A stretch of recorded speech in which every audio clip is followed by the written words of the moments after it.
사람들은 때때로 우리 인생을 투자라라고 하는 단어로 설명을 합니다. 투자라고 하는 것은 어떤 이익을 목적으로 해서 더 나은 이득을 얻기 위하여서 투자하는 거지요.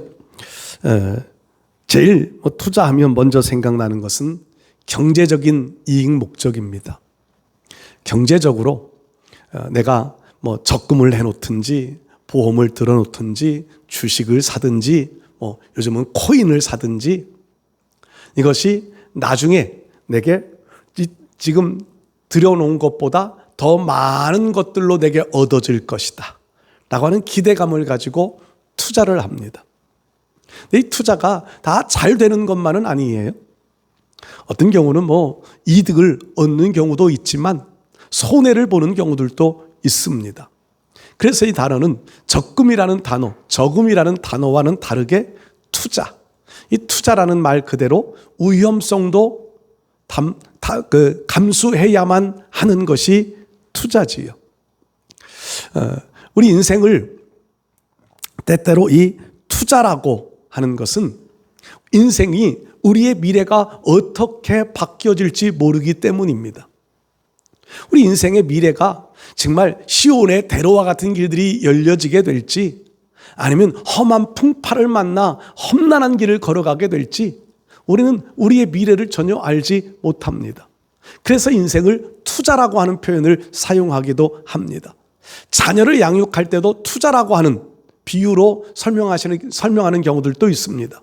물론 자녀를 양육하는 것은 순수하게 사랑의 마음으로 자녀들을 양육하지만 그런데 한편의 마음에서는요, 자녀들을 잘 키우면 훗날에 도움이 될 수 있다고 하는 이런 어떤 일말의 기대감도 있는 것이 사실이지요. 자녀를 양육하는 것도 투자라고 하는 이런 마음을 가지는 경우들도 있습니다. 근데 우리가 하는 신앙생활은 그럼 어떨까요? 신앙생활은 하나님을 믿고 내 자신을 헌신하고 정말 충성하며 살아가는 우리의 삶, 신앙생활도 투자라고 하는 단어로 설명할 수 있을까요? 물론 그렇게 설명할 수도 있을 것 같기도 하고 아닌 것 같기도 해요. 왜냐하면 투자라는 단어는 아까 설명드렸듯이 손해를 볼 각오를 하고 하는 행위입니다. 손해. 그런데 우리가 하나님을 섬기고 믿음을 가지고 살아간다고 하는 것은요, 절대로 손해나는 일은 없습니다.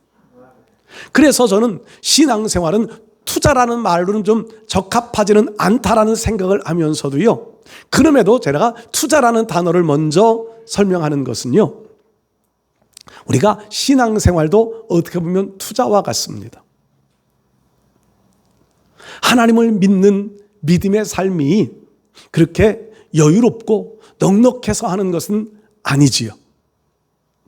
과거 우리 믿음의 선배들이 신앙생활하던 당시엔 정말 핍박을 받고 매를 맞고 있는 것들을 다 빼앗겨가면서도 하나님 찾고 하나님 의지하고 하나님 따라가려 하는 믿음의 마음들을 지키며 살았습니다. 그들의 삶의 결실 열매들이요, 눈으로 보여지는 열매는 물론 손해본 것 같고 죽음을 당함으로 끝나는 것 같은데 하나님 나라에 가보면 그들은 영광스러운 자리에 서 있으리라고 믿습니다.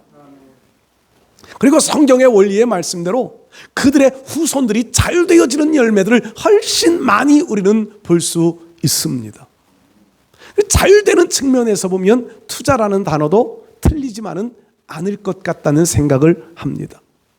여러분, 우리가 하나님을 섬기며 믿음의 예배자로 살아가는 우리의 삶에 하나님이 부어주시는 복이 있는 결실들을 보실 수 있기를 축복합니다. 성경은 마태복음 6장에 우리에게 그렇게 말씀하시지요. 너희는 먼저 그의 나라와 그의 의를 구하라. 투자라는 단어로 연결시키면은요, 투자가 이익이 되기 위하여서는 적절한 시기에 적절한 곳에 투자를 해야만 이익을 얻을 수 있습니다. 간혹 그런 말들을 들어요. 남들 투자해서 다 이익 챙겨가고 난 뒤에 꼭 뒤따라서 하다가 손해보는 경우들 많다고요.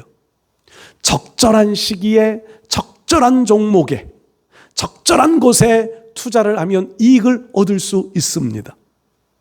제가 신앙생활을 투자로 자꾸 비유해가는 것은요, 너희는 먼저 그의 나라와 그의 의를 구하라.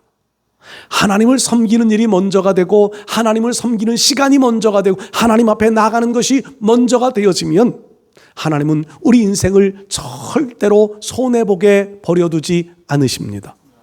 30배, 60배, 100배의 결실을 얻게 하시겠다고 성경은 약속합니다.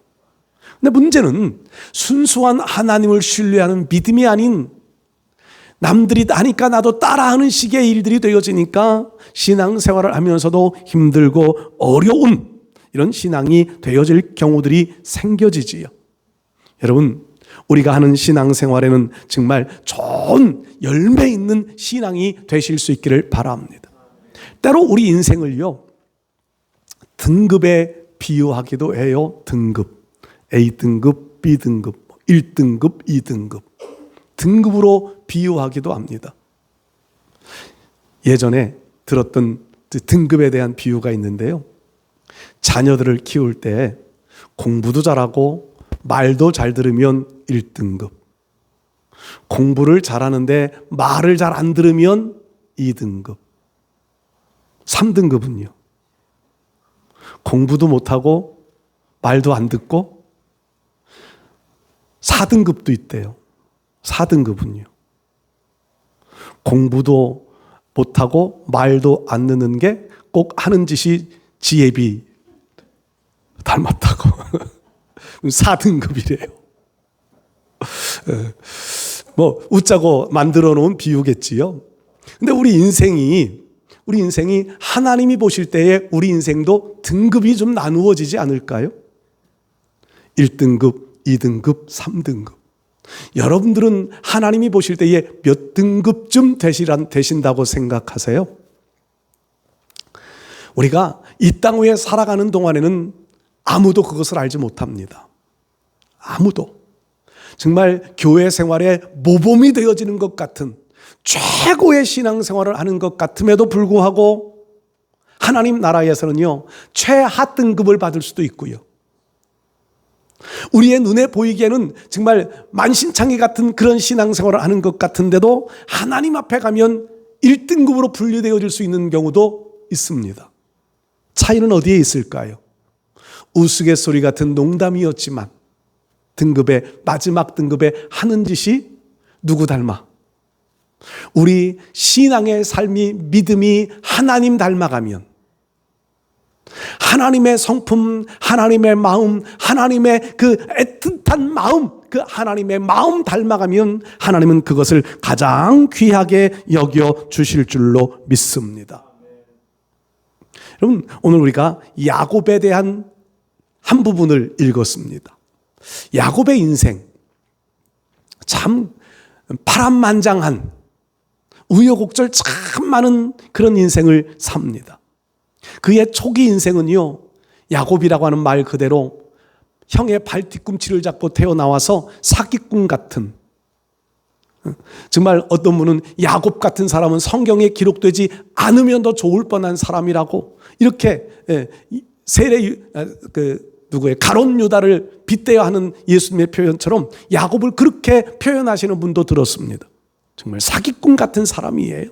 속이는 자로 살아요. 그런데 그의 인생 후반에는 영적 거성의 모습을 가지고 살아갑니다. 하나님의 뜻에 따라 살아갑니다. 하나님의 인도받으며 살아갑니다. 하나님의 명령 따라 살아갑니다. 그 믿음의 거성. 그러니까 야곱의 전반기 인생은요, 최하 등급으로 취급받을 수 있겠는데 야곱의 마지막 노년의 인생은요, 최상위 등급을 받을 수 있는 그런 인물이 야곱의 인생의 삶이었습니다. 그 야곱이 오늘 성경에 제가 말씀을 함께 나누는 본문은요, 베델에서 하나님을 만나는 장면입니다. 이때 야곱은 하나님을 처음 경험합니다. 물론 할아버지였던 아브라함이나 아버지였던 이삭이 섬기는 하나님, 그 제단에 함께 예배도 드렸고, 가정에서 함께 하나님도 찬양했고 예배도 드렸고요, 아버지 이삭으로부터 축복 기도도 받았고요. 하나님을 잘 압니다. 그런데 하나님을 만난 경험이 없이 살아왔습니다. 그러다가 여기에 베델에서 하나님을 만납니다. 물론 이 하나님을 만난 이때부터 야곱이 완전히 변화되어진 것은 아니었습니다. 이후에도 여전히 같은 모습 가지고 살아가요. 그러다가 베델로 돌아오는 과정에 약복강에 기도를 드리고 난 이후에 야곱의 삶은 점점 변화되어져 갑니다. 욕심만 위하여 살던 야곱이요, 베푸는 자의 삶으로 변화되어집니다. 자기가 가고 싶은 길을 가던 야곱이요, 하나님이 원하시는 길이 무엇인지를 물으며 그 길을 찾아갑니다. 오늘 우리가 믿음의 사람으로서 영적인 깨달음을 갖게 되어지면 우리도 이런 변화를 경험할 수 있게 될 줄 믿습니다. 많은 것들을 우리가 깨달아 알아가야 되겠지만 정말 중요한 깨달음은요, 오늘 야곱이 베델에서 돌베개를 하고 자다가 하나님 만나고 그 하나님을 향하여서 드려지는 고백의 깨달음들이 우리에게 있어야 합니다. 사람들이, 제가 여기 환경에 대한 말씀도 기록해 놓았는데, 될 수만 있으면 좋은 환경에서 살아가고 싶은 것은 인간이 가지고 있는 기본 욕구 중에 하나입니다.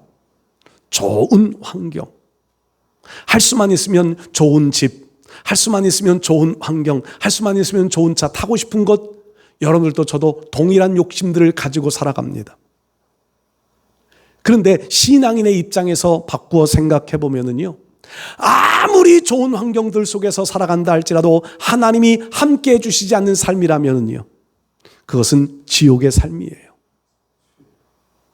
아무런 것도 갖추어지지 않고 살아가는 삶이지만 하나님이 함께하는 삶은 그것이 가장 행복한 삶입니다.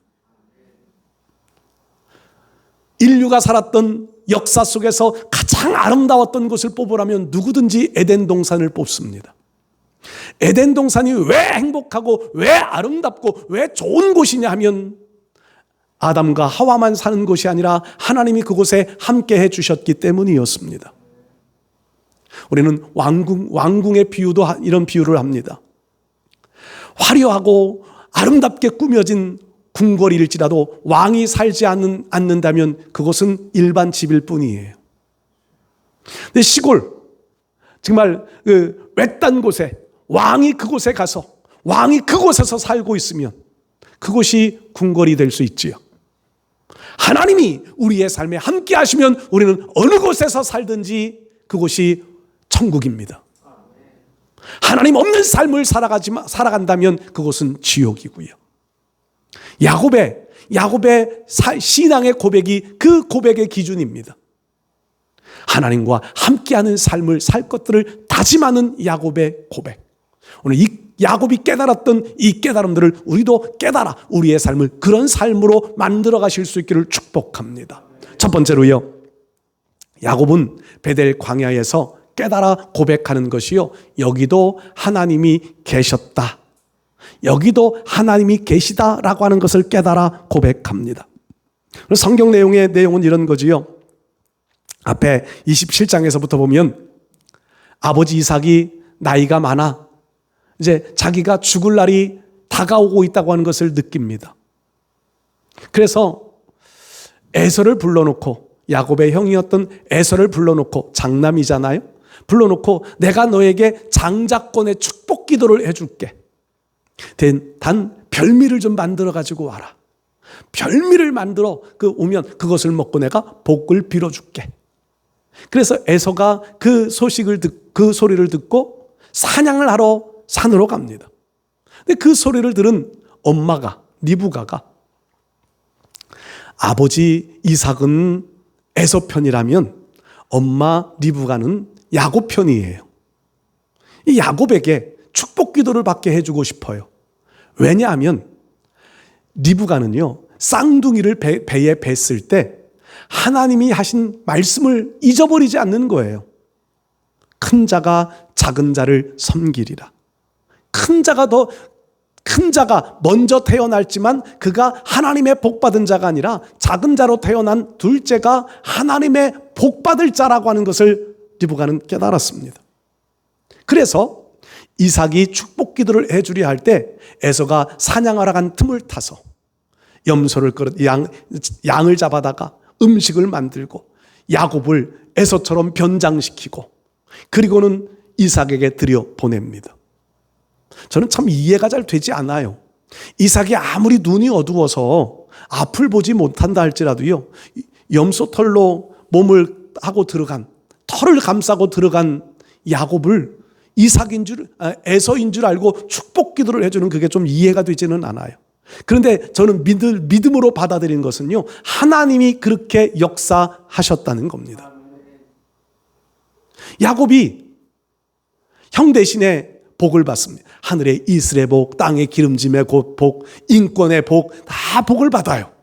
하나님 그 복 비름을, 기도를 받아요. 형이 나중에 돌아와서 별미를 만들어 이삭에게 갔더니 이삭은 놀랍니다. 에서가 간청을 하니까 기도를 해주기는 해주는데 복이 아닌 저주를 해요. 하늘의 이슬은 너에게서 멀고 땅의 기름짐도 너에게서 멀다. 저주지 축복은 아니지요. 이삭도 하나님이 하시는 일임을 그제서야 깨달았던 것 같아요. 어쨌든 장자의 축복 기도를 받은 야곱은요, 이제는 그렇게 소원했던 장자복을 받았는데 금방 에서로부터 죽음의 경고장이 날라옵니다. 내가 너를 죽일 거야. 그러니까 이 소식을 들은 이삭 그리고 엄마 리브가가 야곱을 밧단 아람 외삼촌 집으로 피난을 보냅니다. 피난을 보내. 아직 야곱이 그리 나이가 많은 성년이 아니에요. 피난을 보내는데 그냥 기름병 하나 주어서 삼촌 나발의 집으로 가라. 그 거리가요 800km 정도 되는 거리입니다. 상당히 먼 거리예요. 그 거리를 혼자 걸어가야만 됩니다. 뭐 좋은 길이 아니에요. 사막의 길이고요. 그냥 강도들이 우글거리는 그런 길이기도 하고요. 많은 어려움들이 도사리고 있는 길을 혼자 가야 합니다. 길을 가다가 첫 번째 날 밤이 되어져서 이스라엘 땅을 못 벗어나고요. 베델이라는 그 광야에 와서 이제 잠을 청합니다. 돌을 베게 하고 그냥 이제 엄마가 주었던 기름병 가슴에 끌어안았겠지요. 뺏기지 않으려고 가슴에 끌어안고 잠을 잡니다. 잠이 들었는데 환상인지 생시인지 꿈인지 하늘의 문이 열리고 사닥다리가 내려오더니 천사들이 오르락내리락 하는 장면들을 봅니다. 그리고 그 위에 서신 하나님을 봅니다. 하나님이 야곱에게 말씀하세요. 내가 어디를 가든지 너와 함께 있겠다. 너를 지켜주겠다. 너를 이 땅으로 돌아오게 하겠다. 그리고 이 땅을 너와 내 후손에게 주겠다. 약속을 받아요. 그리고 야곱이 꿈에서 깬 건지 환상에서 깬 건지 깨어납니다. 그러면서 드렸던 고백이 오늘 본문의 고백입니다. 하나님이 과연 여기 계시거늘 내가 알지 못했었다.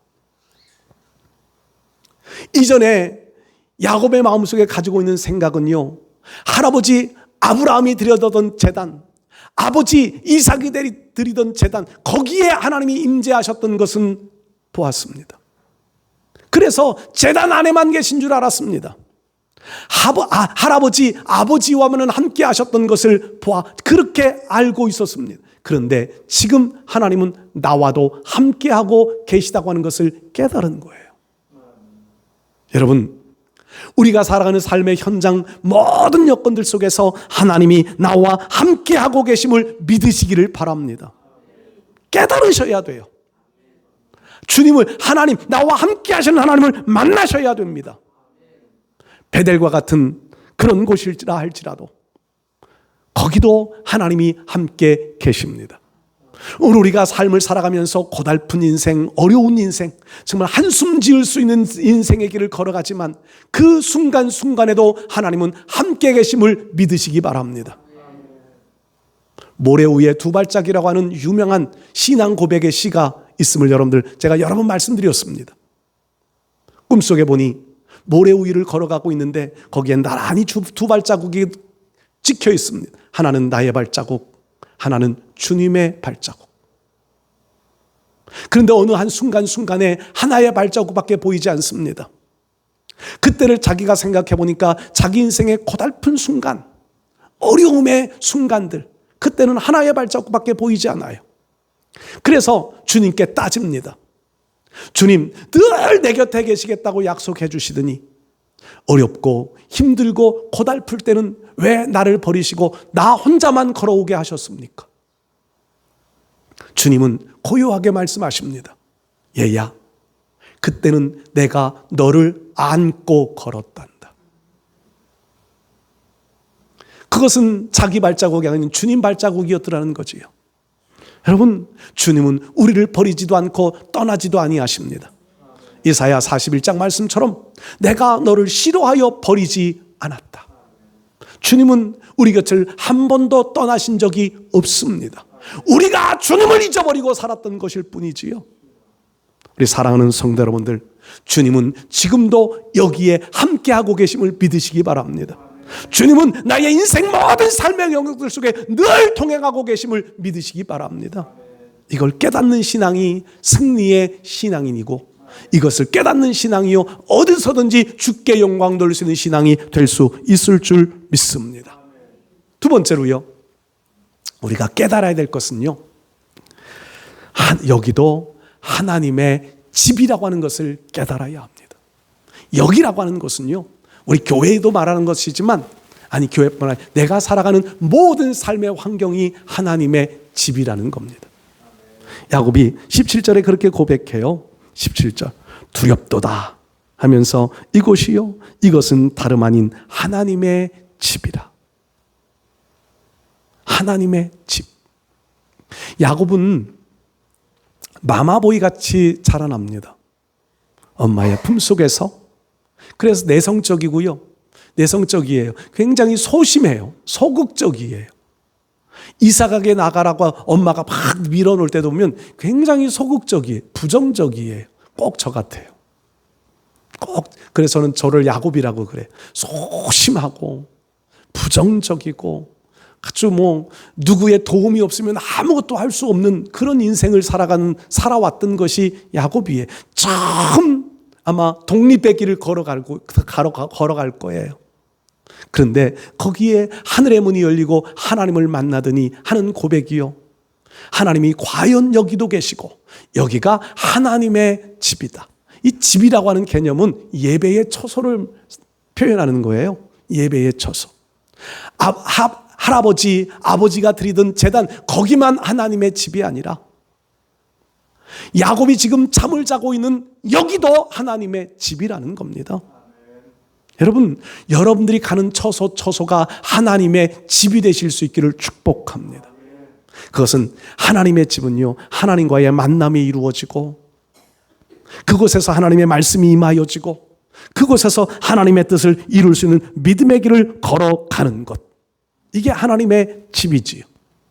고린도전서 3장 16절 말씀 보면 우리의 심령이 곧 하나님의 성전이라고요. 하나님의 영이 거하시는 우리의 마음이 하나님의 성전이라고 표현합니다. 여러분, 베델 광야 같은 아무도 없고 누구 하나 야곱을 위로해 줄 자가 없고 누구 하나 야곱에게 말 걸어주는 사람이 없고 누구 하나 야곱을 보호해 줄 사람이 없는 그 베델 광야지만, 짐승 소리만 울려 퍼지는 그런 곳이지만 거기도 하나님의 집이 될 수 있었습니다. 그것뿐인가요?